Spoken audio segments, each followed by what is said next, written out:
Hello students बेटे आज आप नेक्स्ट टॉपिक शुरू करने जा रहे हैं टाइप्स ऑफ केमिकल रिएक्शंस। देखो बेटे केड़ी टाइप्स हैं केमिकल रिएक्शंस होंदियां हैं। फर्स्ट है अपने को बेटे कंबिनेशन रिएक्शन। नेम तो ही पता चल रहा है कंबिनेशन मतलब कंबाइन होके बनना। ठीक है बेटे, कंबिनेशन रिएक्शन मतलब कंबाइन होके बनना। Those reaction in which two or more दो या दो तो ਵੱਧ substance combine to form a single substance मतलब दो या दो तो ਵੱਧ substance combine करके एक single substance बना दे ਉਹਨਾਂ reactions ਨੂੰ ਆਪਾਂ ਕੀ ਕਹਿੰਦੇ ਨੇ ਬੇਟੇ combination reactions। ਜਿਵੇਂ ਕਿ एग्जांपल मैग्नीशियम ऑक्सीजन दो substance ने ये दोनों combine होके ਕੀ ਬਣਾ ਦੇਣਗੇ एक single substance मैग्नीशियम ऑक्साइड्स। ਇਹਨਾਂ reactions ਨੂੰ ਆਪਾਂ ਕੀ ਕਹਿੰਦੇ ਨੇ ਬੇਟੇ combination reactions। नेम तो ही क्लियर हो रहा है। Next decomposition reactions। डिकम्पोज टूटना जिਵੇਂ किते combination सी ठीक है जुड़ना decompose टूटना। ਜਿਹੜੀ ਬੇਟੇ decomposition reaction है ਇਹਦੇ ਚ decompose ਹੋ ਰਿਹਾ ਹੈ।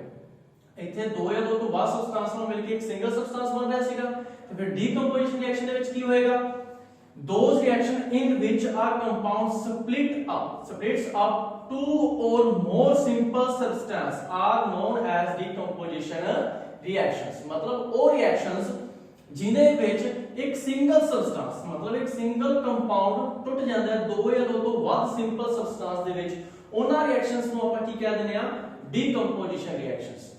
ਠੀਕ ਹੈ ਬੇਟੇ ਇਹ ਰਿਵਰਸ ਹੁੰਦੀ ਹੈ it is reverse of combination reaction। ਇਹਨੂੰ ਕੰਬੀਨੇਸ਼ਨ ਰਿਐਕਸ਼ਨ ਦਾ ਰਿਵਰਸ ਵੀ ਕਹਿ ਸਕਦੇ ਹਾਂ ਆਪਾਂ ਬੇਟੇ ਕਿਉਂਕਿ ਕੰਬੀਨੇਸ਼ਨ ਰਿਐਕਸ਼ਨ ਦੇ ਵਿੱਚ ਕੀ ਹੁੰਦਾ ਸੀਗਾ ਦੋ ਜਾਂ ਦੋ ਤੋਂ ਵੱਧ ਸਬਸਟੈਂਸ ਮਿਲ ਕੇ ਇੱਕ ਸਿੰਗਲ ਸਬਸਟੈਂਸ ਬਣਾਉਂਦੇ ਆ ਤੇ ਡੀਕੰਪੋਜੀਸ਼ਨ ਰਿਐਕਸ਼ਨ ਦੇ ਵਿੱਚ ਕੀ ਹੁੰਦਾ ਹੈ ਇੱਕ ਸਬਸਟੈਂਸ ਤੋਂ ਦੋ ਜਾਂ ਦੋ ਤੋਂ ਵੱਧ ਸਬਸਟੈਂਸ ਬਣ ਜਾਂਦੇ ਆ। ਠੀਕ ਹੈ ਬੇਟੇ it is a reverse of combination reactions. Example ਜਿਵੇਂ ਬੇਟੇ ਆਪਾਂ ਲੈ ਲਿਆ ਕੈਲਸ਼ੀਅਮ ਕਾਰਬੋਨੇਟ ਜਦੋਂ ਇਹਨੂੰ ਆਪਾਂ ਤੋੜਦੇ ਆ ਹੀਟ ਨਾਲ ਤੋੜਦੇ ਆ ਤਾਂ ਕੀ ਬਣਦਾ ਆਪਣੇ ਕੋਲੇ ਕੈਲਸ਼ੀਅਮ ਆਕਸਾਈਡ ਤੇ ਕਾਰਬਨ ਡਾਈਆਕਸਾਈਡ। ठीक है एक सिंगल सब्सटेंस एक सिंगल कंपाउंड कितना ਵਿੱਚ ਟੁੱਟ ਗਿਆ ਦੋ ਜਾਂ ਦੋ ਤੋਂ ਵੱਧ ਸਬਸਟੈਂਸ ਦੇ ਵਿੱਚ। ਠੀਕ ਹੈ ਵਿਦ ਨਿਊ ਪ੍ਰੋਪਰਟੀਜ਼। ਠੀਕ ਹੈ ਬੇਟੇ ਡੀਕੰਪੋਜੀਸ਼ਨ ਰਿਐਕਸ਼ਨ ਦੀਆਂ ਕੁਝ ਟਾਈਪਸ ਆ ਜਾਂਦੀਆਂ ਆਪਣੇ ਕੋਲੇ ਟਾਈਪਸ ਆਫ ਡੀਕੰਪੋਜੀਸ਼ਨ ਰਿਐਕਸ਼ਨ ਸੇ ਬੇਟੇ ਪੁੱਛ ਲਿੱਤਾ ਜਾਂਦਾ ਤੁਹਾਡੇ ਕੋਲ ਅਲੱਗ-ਅਲੱਗ ਨੇਮ ਤੋਂ ਪੁੱਛ ਲਿੱਤਾ ਜਾਂਦਾ ਹੈ। ਡੀਕੰਪੋਜੀਸ਼ਨ ਰਿਐਕਸ਼ਨ ਤਾਂ ਆਪਾਂ ਕਲੀਅਰ ਹੋ ਹੀ ਚੁੱਕੀ ਹੈ मतलब एक ਸਿੰਗਲ ਕੰਪਾਊਂਡ ਜਿਹੜਾ ਦੋ ਜਾਂ ਦੋ ਤੋਂ ਵੱਧ ਕੰਪਾਊਂਡਸ ਦੇ ਵਿੱਚ ਸਪਲਿਟਸ ਅਪ ਹੋ ਜਾਏਗਾ। ਠੀਕ ਹੈ ਟੁੱਟ ਜਾਏਗਾ। ਉਸ ਤੋਂ ਬਾਅਦ ਕੀ ਆਪਣੇ ਕੋਲੇ ਇਹਦੇ ਜਿਹੜੀ ਫਸਟ ਟਾਈਪ ਹੈ photo decomposition reaction.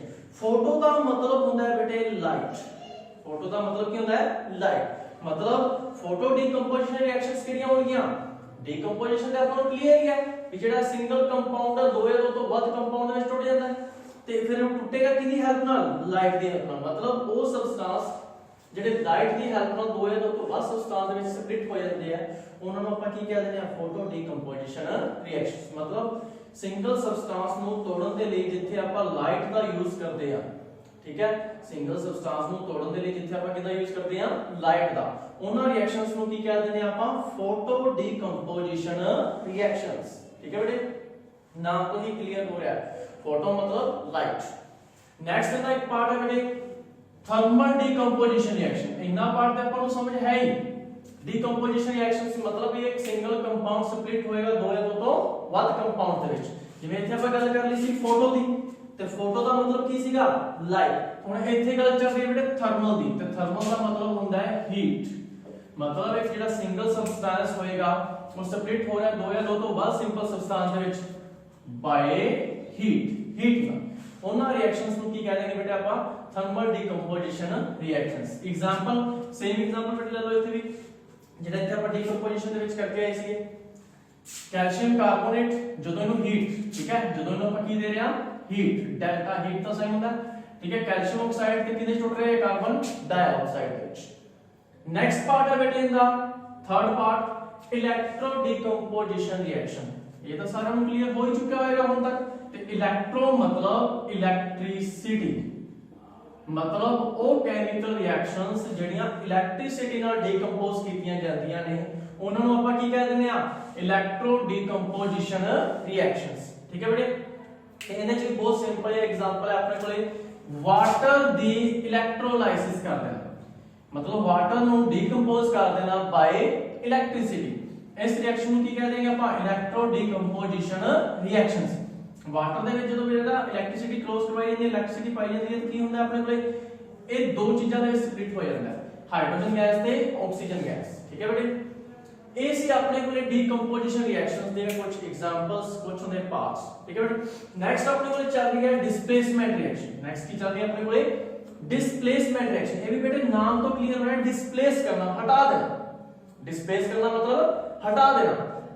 Those reaction in which more reactive element, more reactive element मतलब इथे मेटल भी हो सकता है, नॉन मेटल भी हो सकता है। मोर रिएक्टिव एलिमेंट मतलब मेटल और नॉन मेटल डिस्प्लेस हटा देंगे ने किनु लेस रिएक्टिव एलिमेंट नु मतलब मेटल या नॉन मेटल, मेटल या नॉन मेटल। ठीक है बेटे, मतलब डिस्प्लेसमेंट रिएक्शन विच की होएगा भी ਉਹ ਰਿਐਕਸ਼ਨਾਂ ਜਿਨ੍ਹਾਂ ਦੇ ਵਿੱਚ ਮੋਰ ਰਿਐਕਟਿਵ ਐਲੀਮੈਂਟ ਡਿਸਪਲੇਸ ਕਰ ਦੇਗਾ ਲੈਸ ਰਿਐਕਟਿਵ ਐਲੀਮੈਂਟ ਨੂੰ, ਉਹਨਾਂ ਰਿਐਕਸ਼ਨਸ ਨੂੰ ਆਪਾਂ ਬੇਟੇ ਕੀ ਕਹਿ ਦਿੰਦੇ ਆ, ਡਿਸਪਲੇਸਮੈਂਟ ਰਿਐਕਸ਼ਨ। ਤੇ ਇਹਦਾ ਵੀ ਬੜਾ ਸਿੰਪਲ ਜਿਹਾ ਐਗਜ਼ਾਮਪਲ ਹੈ, ਜਦੋਂ ਆਇਰਨ ਨੇ ਇਸ ਨੂੰ ਬੇਟੇ ਡਿਪ ਕਰਦੇ ਆ ਕਾਪਰ ਸਲਫੇਟ ਸੋਲੂਸ਼ਨ ਦੇ ਵਿੱਚ। ठीक है, तो ਜਿਹੜਾ ਆਇਰਨ ਹੈ ਇੱਕ ਮੋਰ ਰਿਐਕਟਿਵ ਹੈ। ਠੀਕ ਹੈ, ਮੋਰ ਰਿਐਕਟਿਵ ਮੈਟਲ ਹੈ ਤੇ ਕਾਪਰ ਲੈਸ ਹੁੰਦਾ ਹੈ, ਤੇ ਇਹ ਕਾਪਰ ਨੂੰ ਉਹਦੇ ਸੋਲੂਸ਼ਨ ਦੇ ਵਿੱਚੋਂ ਕੀ ਕਰ ਦਿੰਦਾ ਹੈ, ਡਿਸਪਲੇਸ, ਉਹਦੀ ਜਗ੍ਹਾ ਤੇ ਆਪ ਜਾ ਕੇ ਬੈਠ ਜਾਂਦਾ ਹੈ। ਤੇ ਕੀ ਬਣ ਜਾਂਦਾ ਆਪਣੇ ਕੋਲ ਬੇਟੇ, ਆਇਰਨ ਸਲਫੇਟ ਤੇ ਕਾਪਰ। ਠੀਕ ਹੈ ਬੇਟੇ, ਇਹਨਾਂ ਰਿਐਕਸ਼ਨਸ ਨੂੰ ਆਪਾਂ ਡਿਸਪਲੇਸਮੈਂਟ ਰਿਐਕਸ਼ਨ ਕਹਿ ਦਿੰਦੇ ਹਾਂ। ਨੈਕਸਟ ਹੈ ਬੇਟੇ ਲਾਸਟ ਜਿਹੜੀ ਆਪਣੇ ਕੋਲ ਟਾਈਪਸ ਆਫ ਰਿਐਕਸ਼ਨਸ ਦੇ ਵਿੱਚ double displacement reaction. Double displacement, ਇੱਥੇ ਡਿਸਪਲੇਸਮੈਂਟ ਸੀ ਮਤਲਬ ਮੋਰ ਰਿਐਕਟਿਵ ਐਲੀਮੈਂਟ ਲੈਸ ਰਿਐਕਟਿਵ ਨੂੰ ਕੀ ਕਰ ਦਿੰਦਾ, ਡਿਸਪਲੇਸ। ਹੁਣ ਇੱਥੇ ਡਬਲ ਡਿਸਪਲੇਸਮੈਂਟ ਰਿਐਕਸ਼ਨ ਇਹ ਕਿਹੜੀਆਂ ਹੋਣਗੀਆਂ, ਜਿਨ੍ਹਾਂ ਦੇ ਵਿੱਚ ਦੋ ਰਿਐਕਟੈਂਟ ਹੋਣਗੇ, ਦੋਨੇ ਦੇ ਦੋਨੇ ਆਪਸ ਦੇ ਵਿੱਚ ਆਇਨਸ ਨੂੰ ਕੀ ਕਰ ਲੈਣਗੇ, ਐਕਸਚੇਂਜ, ਰਿਐਕਟ ਕਰਕੇ ਆਇਨਸ ਨੂੰ ਕੀ ਕਰ ਲੈਣਗੇ, ਐਕਸਚੇਂਜ। ਕਿਉਂਕਿ ਇੱਥੇ ਆਪਾਂ ਡਬਲ ਕਹਿਤਾ ਬੇਟੇ, ਇੱਥੇ ਡਬਲ ਡਿਸਪਲੇਸਮੈਂਟ ਹੋਏਗੀ। ਇੱਥੇ ਸਿੰਗਲ ਡਿਸਪਲੇਸਮੈਂਟ ਹੋਈ ਸੀ ਮਤਲਬ ਆਇਰਨ ਨੇ ਕਾਪਰ ਨੂੰ ਹਟਾਤਾ ਸੀ, ਇੱਥੇ ਕੀ ਹੋਏਗਾ, ਡਬਲ ਡਿਸਪਲੇਸਮੈਂਟ। ਕੀ ਹੋਏਗੀ ਇੱਥੇ, ਡਬਲ ਡਿਸਪਲੇਸਮੈਂਟ मतलब those reaction in which two compounds, दो कंपाउंड है अपने कोई बेटे, react by exchanging of ions मतलब आपस ਵਿੱਚ रिएक्ट करते हैं, रिएक्ट ਕਿਵੇਂ ਕਰਨਗੇ ਬੇਟੇ, ਉਹ ਆਪਦੇ ਆਇਨਸ ਨੂੰ ਐਕਸਚੇਂਜ ਕਰਕੇ। ਠੀਕ ਹੈ, to form two new compounds ਤੇ ਨਵੇਂ ਦੋ ਕੰਪਾਊਂਡ ਬਣਾ ਦੇਣਗੇ। ਇਹਨਾਂ ਰਿਐਕਸ਼ਨਸ ਨੂੰ ਕੀ ਕਹਿੰਦੇ ਆ ਬੇਟੇ ਆਪਾਂ, ਡਬਲ ਡਿਸਪਲੇਸਮੈਂਟ ਰਿਐਕਸ਼ਨ। मतलब ਜਿੰਦੇ ਵਿੱਚ ਡਬਲ ਐਕਸਚੇਂਜ ਹੁੰਦਾ ਹੈ, मतलब ਐਕਸਚੇਂਜ ਹੁੰਦਾ ਹੈ ਆਇਨਸ ਦਾ ਦੋ ਕੰਪਾਊਂਡ ਦੇ ਵਿੱਚ, ਉਹਨਾਂ ਨੂੰ ਡਬਲ ਡਿਸਪਲੇਸਮੈਂਟ ਰਿਐਕਸ਼ਨ ਬੋਲਿਆ ਜਾਂਦਾ ਹੈ। ਐਗਜ਼ਾਮਪਲ ਹੈ ਬੇਟੇ silver nitrate sodium chloride AgNO3 NaCl। ਕੀ ਹੋਏਗਾ ਬੇਟੇ, ਜਿਹੜਾ Ag ਹੋਏਗਾ ਇੱਥੇ ਚਲਾ ਜਾਏਗਾ ਮਤਲਬ, ਤੇ ਜਿਹੜਾ Na ਹੋਏਗਾ ਉਹ ਇੱਥੇ ਆ ਜਾਏਗਾ। ਇਹ ਆਪਸ ਦੇ ਵਿੱਚ ਦੋਨੇ ਆਇਨਸ ਨੂੰ ਕੀ ਕਰ ਲੈਣਗੇ, ਐਕਸਚੇਂਜ। ਮਤਲਬ ਸਿਲਵਰ ਨਾਈਟ੍ਰੇਟ ਤੇ ਸੋਡੀਅਮ ਕਲੋਰਾਈਡ ਆਪਸ ਦੇ ਵਿੱਚ ਆਇਨਸ ਨੂੰ ਕੀ ਕਰ ਲੈਣਗੇ, ਐਕਸਚੇਂਜ। ਮਤਲਬ Ag ਇੱਧਰ ਚਲਾ ਜਾਏਗਾ, Na ਇੱਧਰ, Ag ਪੋਜ਼ਿਟਿਵ ਉਧਰ, Na ਇੱਧਰ ਆ ਜਾਏਗਾ। ਠੀਕ ਹੈ ਬੇਟੇ, ਤੇ ਕੀ ਬਣ ਜਾਏਗਾ ਆਪਣੇ ਕੋਲੇ, AgCl। ਕਿਉਂਕਿ ਆਪਾਂ ਨੂੰ ਪਤਾ ਹੈ Na ਇੱਥੇ ਆ ਗਿਆ ਤੇ Ag ਉਧਰ ਚਲਾ ਗਿਆ, AgCl plus NaNO3 sodium nitrate. ठीक है बेटे, ਇਹਦੇ ਵਿੱਚ ਕੀ ਹੋਇਆ, ਇਹਨਾਂ ਦੋਨਾਂ ਕੰਪਾਊਂਡਸ ਨੇ ਆਪਸ ਦੇ ਵਿੱਚ ਆਇਨਸ ਨੂੰ ਕੀ ਕਰ ਲਿਆ, ਐਕਸਚੇਂਜ ਕਰ ਲਿਆ। ਆਇਨਸ ਦੇ ਵਿੱਚ ਨੂੰ ਕੀ ਕਰ ਲਿਆ ਬੇਟੇ ਇਹਨਾਂ ਨੇ, ਐਕਸਚੇਂਜ। ਇਸ ਕਰਕੇ ਇਹਨੂੰ ਕੀ ਬੋਲ ਦਿੱਤਾ ਜਾਂਦਾ ਹੈ, ਡਬਲ ਡਿਸਪਲੇਸਮੈਂਟ ਰਿਐਕਸ਼ਨ। ਠੀਕ ਹੈ ਬੇਟੇ, ਦੇਖੋ ਬੇਟੇ ਬਹੁਤ ਸਿੰਪਲ ਜਿਹੇ ਰਿਐਕਸ਼ਨਸ ਨੇ, ਜਿਵੇਂ ਕਿ ਪਿੱਛੇ ਪਹਿਲੇ ਕੈਰੈਕਟਰਿਸਟਿਕਸ ਵੀ ਕਰਕੇ ਆਏ ਸੀ, ਉਹ ਵੀ ਨੇਮ ਤੋਂ ਰਿਲੇਟਡ ਹੀ ਸੀ। ਠੀਕ ਹੈ, ਜਿਵੇਂ ਇਹਨਾਂ ਦਾ ਨੇਮ ਸੀਗਾ ਉਸੇ ਤਰ੍ਹਾਂ ਦੀ ਰਿਐਕਸ਼ਨ ਸੀਗਾ, ਤੇ ਇਹ ਵੀ ਬੇਟੇ ਨੇਮ ਤੋਂ ਰਿਲੇਟਡ ਹੀ ਨੇ। ठीक है, कॉम्बिनेशन रिएक्शंस कंबाइन होके बनना, डीकंपोजिशन टूट जाना, रिवर्स ऑफ कॉम्बिनेशन हो गया। डिस्प्लेसमेंट रिएक्शन दे विच की आ जाएगा भी मोर रिएक्टिव लेस ਨੂੰ ਕੀ ਕਰ ਦੇਗਾ, डिस्प्लेस कर देगा। डबल डिस्प्लेसमेंट ਉੱਥੇ ਦੋਨੇ ਕੰਪਾਊਂਡ ਆਪਸ ਵਿੱਚ ਆਇਨ ਨੂੰ ਕੀ ਕਰ ਲੈਣਗੇ ਬੇਟੇ, ਐਕਸਚੇਂਜ। ਠੀਕ ਹੈ, ਬਹੁਤ ਸਿੰਪਲ ਰਿਐਕਸ਼ਨਸ ਨੇ ਬੇਟੇ। ਇਹਨਾਂ ਤੋਂ ਰਿਲੇਟਡ ਤੁਹਾਡੇ ਕੋਲੋਂ ਫਾਈਨਲ ਐਗਜ਼ਾਮ ਦੇ ਵਿੱਚ ਪੁੱਛਿਆ ਵੀ ਜਾ ਸਕਦਾ ਹੈ, ਕੋਈ 1 ਮਾਰਕਸ ਜਾਂ 2 ਮਾਰਕਸ ਦੇ ਵਿੱਚ reaction with example, definition with example. ਠੀਕ ਹੈ ਬੇਟੇ, आई होप ਤੁਹਾਨੂੰ ਬਹੁਤ ਵਧੀਆ ਸਮਝ